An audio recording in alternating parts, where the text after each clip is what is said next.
आज का हमारा टॉपिक है जिसका नाम है रिएक्टिविटी ऑफ अल्केन्स।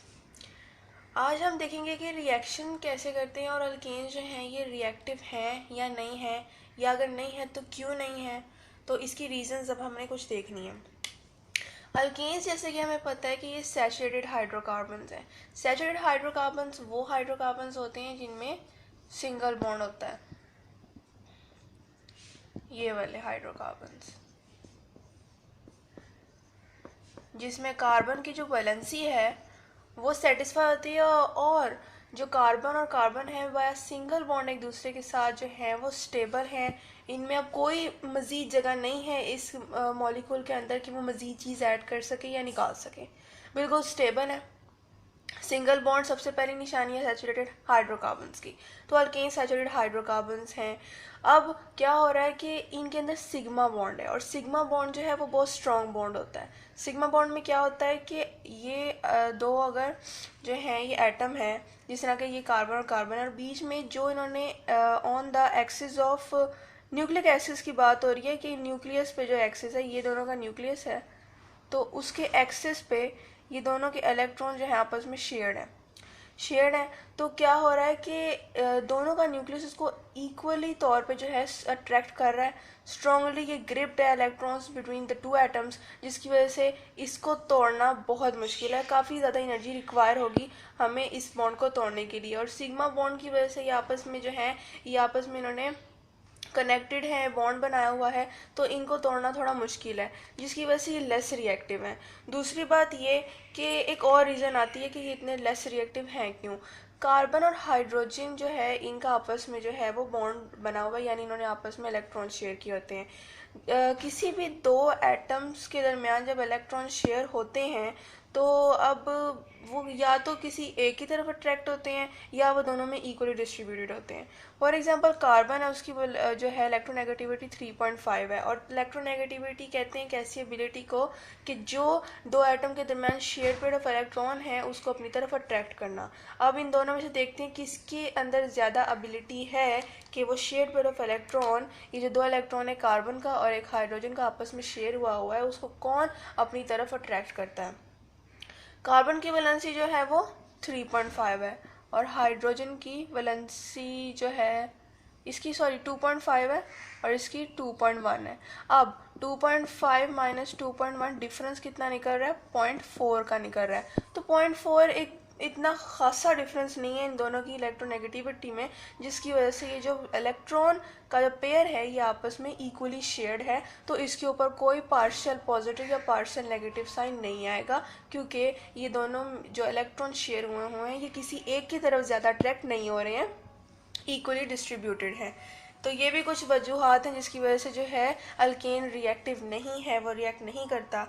और जो है क्या कहते हैं कि दो अगर फॉर एग्जांपल ये एक एन ब्यूटेन है, यानी कि नॉर्मल चेन है ब्यूटेन की, और अगर इसी ब्यूटेन को जो है मैं पेंटेन बना देती हूँ फॉर एग्जांपल ना, तो ये एन पेंटेन है, चाहे मैं कोई भी ले लूँ, एन पेंटेन, एन हेक्सेन। अब अगर दूसरा कोई एन पेंटेन साथ रख दूँ तो ये आपस में ज़्यादा जो है स्ट्रॉन्ग होगा इनका आपस में, क्योंकि क्लोज हो रहा है, एरिया ऑफ कांटेक्ट जो है वो कम है, तो ये आपस में कांटेक्ट ज़्यादा बनाएंगे। जबकि और इनका बॉइलिंग पॉइंट भी जो है वो ज़्यादा होगा। और क्या होगा कि अगर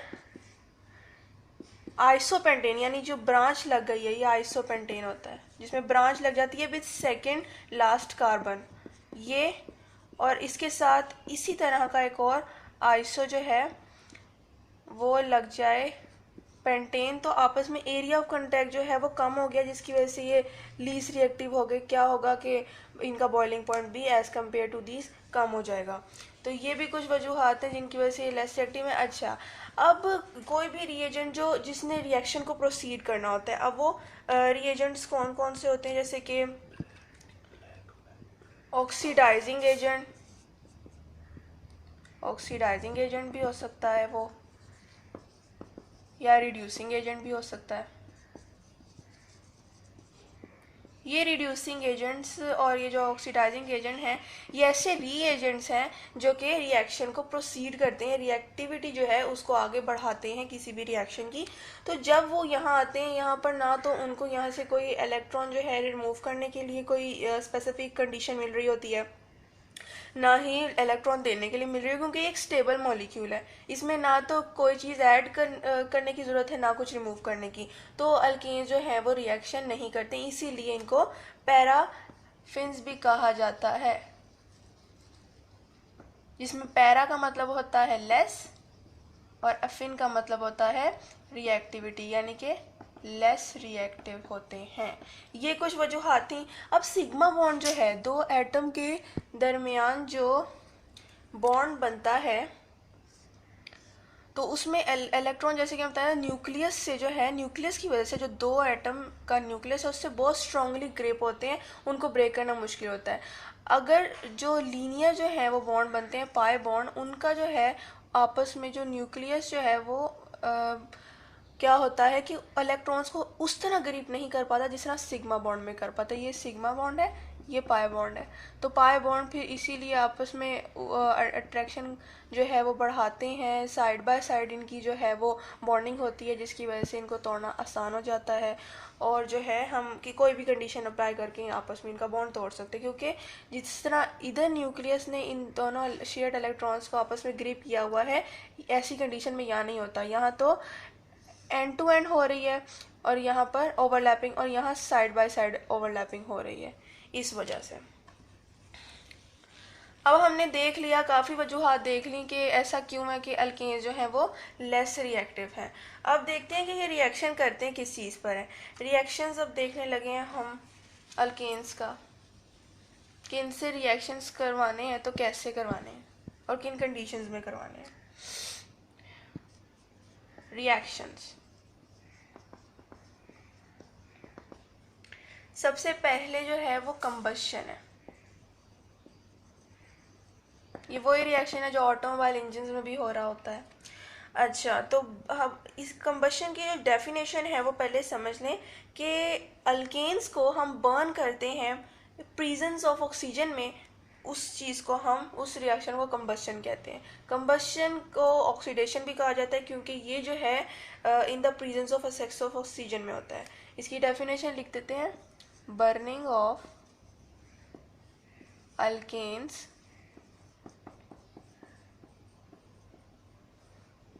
in excess of oxygen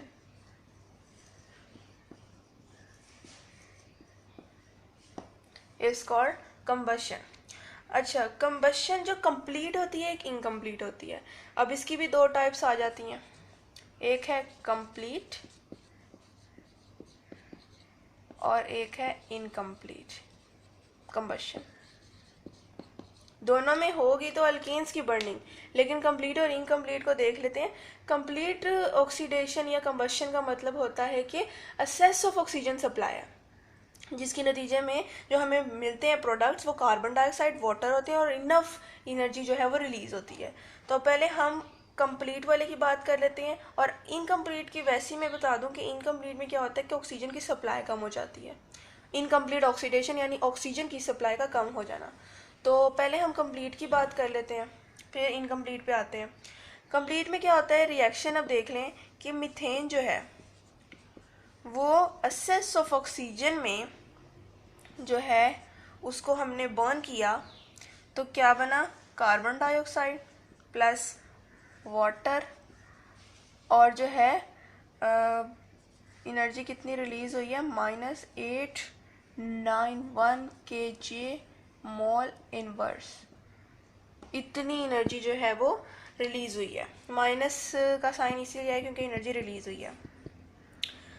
अब ये कैसे, ये एक्सोथर्मिक रिएक्शन है क्योंकि यहाँ पर एनर्जी जो है वो रिलीज़ हो रही है। अब बात क्या आती है कि जो है कंबशन, जिसमें बर्निंग होती है अल्केन्स की presence of excess of oxygen में। अब क्या होता है, ये जो मीथेन गैस है ये हम इस्तेमाल करते हैं सुई गैस में खाना शाना बनाने के लिए जो हम यूज़ करते हैं, वो जो हमारे चूल्हों में जलती है अक्सर, ये वही गैस है। जब वो बर्न होती है in the presence of excess of oxygen, जो एटमॉस्फेरिक ऑक्सीजन उसकी प्रेजेंस में जो है ये मीथेन जो है बर्न होती है, तो फिर ये इनफ एनर्जी जो है वो रिलीज़ करती है, और इतनी हीट जो है वो प्रोड्यूस करने की वजह से ही हमारा जो कुक हो जाता है फूड, वो क्विकली हो जाता है, क्योंकि वो मीथेन ही है जो इतनी ज़्यादा हीट प्रोड्यूस करती है by the process of combustion, कि हमारा जो खाना है वो जल्दी जो है वो पक जाता है, क्योंकि हीट जो है उसको ज़्यादा मिलती है। तो ये बात आ गई। अब दूसरी बात ये है कि इनकम्प्लीट कंबशन से क्या मुराद है, जिसमें ऑक्सीजन की सप्लाई जो है वो कम हो जाती है। बस उसमें फ़र्क ये कि ऑक्सीजन की जो है वो सप्लाई कम हो जाती है इन कंप्लीट कंबशन में। इनकम्प्लीट कंबशन जो है उसमें क्या होता है कि मीथेन है, और ये हो गई ऑक्सीजन की सप्लाई जो है लिमिटेड। तो ये क्या बनाएंगे, ये कार्बन मोनोऑक्साइड जो है एज अ बाय प्रोडक्ट बन जाएगा, और वाटर प्लस ब्लैक कार्बन। अब जो है इनकम्प्लीट कंबशन में कार्बन डाइऑक्साइड की जगह जो है कार्बन मोनोऑक्साइड बन जाती है। अब क्या होता है, इसीलिए तो हमें कहा जाता है कि जब आप लोग कमरे में हो तो वो कोई ये चेक कर लिया करें कि कहीं ना कहीं सुई गैस जो है वो लीक ना हो रही हो, क्योंकि जैसी वो लीक हो रही होगी और हम जब दरवाजे बंद कर देंगे अपने रूम के, तो वो ऑक्सीजन की सप्लाई कम हो जाएगी वहाँ पर, क्योंकि एटमॉस्फेरिक ऑक्सीजन अवेलेबल नहीं होगी, क्योंकि एक लिमिटेड ऑक्सीजन अवेलेबल होगी, जिसकी वजह से क्या होगा, इनकम्प्लीट कंबशन का प्रोसेस जो है वो प्रोसीड होगा, जिसकी वजह से कार्बन मोनोऑक्साइड बनेगी। हमारी ब्लड में एक प्रोटीन है जिसका नाम है हीमोग्लोबिन। हीमोग्लोबिन एक प्रोटीन है, वो क्या करती है, हमारी पूरी बॉडी में ऑक्सीजन की ट्रांसपोर्टेशन करती है।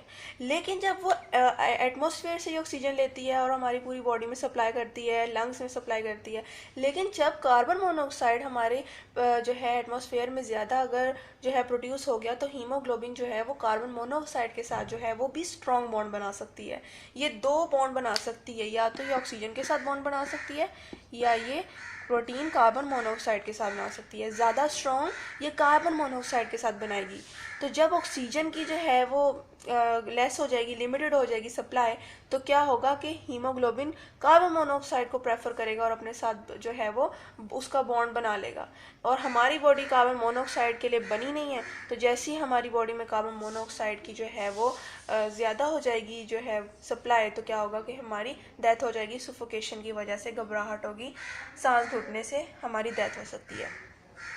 तो ये है इनकम्प्लीट कंबशन, जिसमें सिर्फ और सिर्फ प्रोडक्ट में फ़र्क आ रहा है, जिसमें कार्बन मोनोऑक्साइड बन रही है as compare to carbon dioxide. तो ये था कंबशन का। अब कंबशन के साथ साथ एक और जो है वो रिएक्शन होता है, वो होता है कैटालिटिक ऑक्सीडेशन। अब कैटालिटिक ऑक्सीडेशन क्या होता है, लोअर अल्केन जो होते हैं उनको हम बर्न करते हैं। कैटालिटिक ऑक्सीडेशन, ये मैंने कैटलिस्ट के साथ ऑक्सीडेशन का वर्ड क्यों डाला है, ये मैं बताती हूँ कि कैटलिस्ट जो है ये ऑक्सीजन जो एटमॉस्फेरिक ऑक्सीजन का जो बॉन्ड बना हुआ है उसको ब्रेक करता है, और नेसेंट जो है ऑक्सीजन जो है उसका मॉलिक्यूल हमें प्रोवाइड करता है, और वो भी एक फ्री सप्लाई होती है। तो अब हम ऐसा लोअर अल्केन ले लेते हैं जिसकी हमने कैटालिटिक जो है ऑक्सीडेशन करवानी है। अब वो कौन सा है, मीथेन हम ले लेते हैं। मीथेन ले लेती हूँ, ये ले लिया मीथेन। अब साथ में जो है जो हमें ऑक्सीजन जो है वो प्रोवाइड हो रही है वो भी लिख ली, और ये ऑक्सीजन सप्लाई कैसे हो रही है कि कैटलिस्ट जो है वो हमने लिया, और कंडीशंस टेम्परेचर की जो है हमने अप्लाई की 400 डिग्री सेल्सियस, और प्रेशर जो है वो हमने 2 atm लिया है। अच्छा, तो नतीजे में जो हमारे पास प्रोडक्ट आएगा वो क्या आएगा कि ये जो कैटलिस्ट हमने लिया है ये प्रिजन में जो मौजूद ऑक्सीजन के मॉलिक्यूल्स हैं इनका बॉन्ड ब्रेक करेगा, नेसेंट ऑक्सीजन मिलेगी जिसकी सप्लाई जो है वो फ्री होगी। ये ऑक्सीजन यहाँ पर आ गया। अब ये ऑक्सीजन जो है ये हमने तब तक जो है ये हमें रिएक्शन में यूज़ करना है जब तक सिर्फ कार्बन हमारे पास अकेला ना बचे। सही है। अब हमने क्या करना है, क्योंकि हमने प्रोडक्ट बनाना है कार्बन डाइऑक्साइड और वाटर, वो कैसे बनाते हैं, मीथेन के थ्रू। अब देखें ये जो ऑक्सीजन है जब इसके साथ ऐड होगी यहाँ पर, तो ये क्या बनाएगा, ये बनाएगा मिथाइल अल्कोहल। ये नेमिंग देने का तरीका है, इसको हम क्या कहते हैं, मिथाइल। मिथाइल क्यों, मीथेन में से एक हाइड्रोजन रिमूव हो गया और उसकी जगह OH लग गया। OH जो है वो फंक्शन ग्रुप है जिसको कहते हैं अल्कोहल, तो मिथाइल अल्कोहल इसका नाम आ गया। अच्छा जी, अब क्या हुआ कि हमने इसी प्रोडक्ट को यहाँ उठा के लेके आना है और ये रिएक्शन तब तक करवाना है जब तक हमारे पास सिर्फ कार्बन ना बचे। अभी हाइड्रोजन इसके साथ मौजूद है, अब इसके साथ एक और जो है वो नेसेंट ऑक्सीजन अटैच करवाएंगे, तो फिर क्या होगा कि अब मॉलिक्यूल हमेशा अपने अंदर से स्टेबल जो है वो मॉलिक्यूल को अपने से सेपरेट कर लेता है। यहाँ पर स्टेबल जो है वो ये है, ये असल में क्या है मैं बताती हूँ। जो बचा वो क्या रहा, ये H माइनस डबल माइनस कह रही हूँ H माइनस C, और ये जो ऑक्सीजन थी इसने जो है वो डबल बॉन्ड बना लिया विद कार्बन, और ये जो नीचे हाइड्रोजन था यहाँ आ गया और उसने कार्बन सा बॉन्ड बना लिया। अब ये जो स्टेबल मॉलिक्यूल था जो कि मिथाइल अल्कोहल ने अपने से सेपरेट किया था वो H2O है, H2O उसको सेपरेट कर लिया और ये क्या बन गया है, फॉर्मल्डिहाइड। ये जो है ये हमें इस चीज़ की इंडिकेशन दे रहा है कि ये फॉर्मल्डिहाइड है। अगर यहाँ एक की जगह 2 कार्बन होते तो फिर एसिटाल्डिहाइड बन जाना था। अच्छा, तो अब हमने इसको दोबारा हमने लिया, जो प्रोडक्ट वहाँ बन रहा है, प्लस नेसेंट ऑक्सीजन जो है वो इसके साथ यहाँ पर जब ऐड होगी तो ये बन जाएगा H minus C double bond O single bond OH, ये बन गया। अब ये क्या बना रहा है, फॉर्मिक एसिड। ये फॉर्मिक एसिड है इसका नाम। इसको असल में माइनस कहते नहीं, मैं अपनी वो इजीनेस के लिए बोलते बोलते जो है वो मैं इसको कह रही हूँ कि असल में बॉन्ड है, मैं इसको माइनस सिर्फ जल्दी जल्दी में कह रही हूँ, तो इस चीज़ से कंफ्यूज नहीं होना। अब हमने इसको दोबारा जो प्रोडक्ट वहाँ बनाया है यहाँ लिया और इसमें से स्टेबल जो है वो मॉलिक्यूल को दोबारा अलग कर लिया और ये H2O दोबारा यहाँ से एक स्टेबल मॉलिक्यूल के तौर पर बन रहा है। तो पीछे क्या बचा, CO2 और H2O। अल्टीमेटली हमारे पास कार्बन डाइऑक्साइड आ चुकी है और इसमें अब मज़ीद हाइड्रोजन जो है वो नहीं रहा। तो ये है वो रिएक्शन जो हमने कैटलिस्ट के थ्रू जो है वो करवाया है अल्केन्स का, क्योंकि जो है अल्केन्स जो है कंडीशनल जो है वो रिएक्टिविटी देता है, या तो हम उसको कॉपर के थ्रू, कॉपर यहाँ पर हमने एज अ कैटलिस्ट लिया है, या तो हम जो है वो इन the presence of assess of oxygen में उसको बर्न करते हैं ताकि वो जो है वो कार्बन डाइऑक्साइड प्रोड्यूस कर सके एज अ प्रोडक्ट। तो ये थी अल्केन्स की रिएक्टिविटी। दो इसकी और रिएक्टिविटी है, नाइट्रेशन और हेलोजिनेशन, वो मैं आपको नेक्स्ट लेक्चर में जो है उसकी डिटेल बताऊंगी। मज़ीद इसकी जो है एक्सप्लेनेशन वो हाफ उसमें होगी। तो मुझे उम्मीद है कि आपको रिएक्टिविटी ऑफ अल्केन्स समझ आया होगा और ये भी समझ आया होगा कि ऐसा क्यों है कि जो है रिएक्टिविटी ऑफ अल्केन्स आपस में जो है वो रिएक्टिविटी ऑफ अल्केन्स लेस क्यों है। जाहिर है जब फॉर एग्ज़ाम्पल HCl है, इन दोनों में इलेक्ट्रोनेगेटिविटी का डिफरेंस जो है वो बहुत जो है वो डिफरेंट आ रहा है। इसका जो है इसीलिए इसके ऊपर पार्शियल पॉजिटिव का साइन आ जाता है, क्योंकि शेयर पर ऑफ इलेक्ट्रॉन जो है टुवर्ड्स क्लोरीन ज़्यादा अट्रैक्टिव है क्योंकि इसका इलेक्ट्रोनेगेटिविटी ज़्यादा हाई है। तो क्या होगा कि इसके ऊपर पार्शियल पॉजिटिव और पार्शियल नेगेटिव आ गया, पोल जो है वो बन गया है, पोल एग्जिस्ट कर रहा है। तो क्या होगा कि जो भी रिएजेंट्स आएंगे उनको पार्शियल पॉजिटिव पार्शियल नेगेटिव जो है ये रिएक्टिव साइड होती हैं, तो ये रिएक्शन कर सकती हैं विद अदर मॉलिक्यूल। ये देखें ये रिएक्शन कर सकती हैं, तो ये मज़ीद रिएक्शन करती रहेंगी क्योंकि इनके जो 2 एंड्स हैं वो रिएक्टिव बन चुके हैं, एक पॉजिटिव पार्शियल पॉजिटिव है, एक पार्शियल नेगेटिव है। हाँ, जबकि अल्केन के केस में ऐसा कुछ नहीं होता, वो जो है पूरे सेटिस्फाई होते हैं और इनके ऊपर कोई पार्शियल पॉजिटिव और नेगेटिव का साइन नहीं होता। इसने भी अपनी जो है वो वैलेंसी 4s की, तो उसने 4 बॉन्ड बनाए होते हैं, और हाइड्रोजन ने भी इसके साथ जो है वो बनाकर अपने शेयर पर ऑफ इलेक्ट्रॉन जो शेयर किए होते हैं, जो इक्वली डिस्ट्रीब्यूटेड होते हैं, क्योंकि इन दोनों में आपस में इतना डिफरेंस नहीं होता है इलेक्ट्रोनेगेटिविटी का, तो उसको ज़रूरत ही नहीं होती है कि वो अपने ऊपर पोल के जो है वो चार्जेस एग्जिस्ट करें, partial positive partial negative. Non polar होते हैं ये अल्केन्स, जिसकी वजह से ये रिएक्शन शो नहीं करते। इनकी आइदर साइड पे जो मॉलिक्यूल है वो ऐसा कोई पार्शियल पॉजिटिव नेगेटिव साइन नहीं होता जो इंडिकेट करे कि जो है कोई रिएजेंट आए और इससे इलेक्ट्रॉन या तो ले या तो दे या शेयर करे या जो है वो उससे लूज़ करे। तो ये कुछ बातें हैं जो इस चीज़ को प्रूव करती हैं कि अल्केन्स जो है वो लेस रिएक्टिव है, और उसमें कुछ कंडीशंस अप्लाई करनी पड़ती हैं। तो आपको अगर कोई क्वेश्चन हो तो आप कमेंट में पूछ सकते हैं। इसकी दो मज़ीद टाइप्स है, नाइट्रेशन और जो है हेलोजिनेशन, वो मैं आपको नेक्स्ट टॉपिक में बताऊंगी। फ़िलहाल हमने कंबस्शन और ऑक्सीडेशन की दो टाइप्स पढ़ी हैं, इनकम्प्लीट एंड कम्प्लीट ऑक्सीडेशन और ऑक्सीडेशन इन कैटालिटिक जो है प्रेजेंस, जिसमें वो ऑक्सीजन एटमॉस्फेयर से ब्रेक करके हमें सप्लाई देता है फ्री नेसेंट ऑक्सीजन की, जो कि मीथेन को अल्टीमेटली उसके साथ रिएक्शन करते हैं और कार्बन डाइऑक्साइड हमें इवेंचुअली मिल जाता है। तो मुझे उम्मीद है कि आपको मेरा लेक्चर जो है वो पसंद आया होगा और आपको समझ लगी होगी जो मैंने आपको समझाने की कोशिश की है। आप मेरे चैनल को लाइक करें, शेयर करें, सब्सक्राइब करें। अल्लाह हाफिज़, शुक्रिया।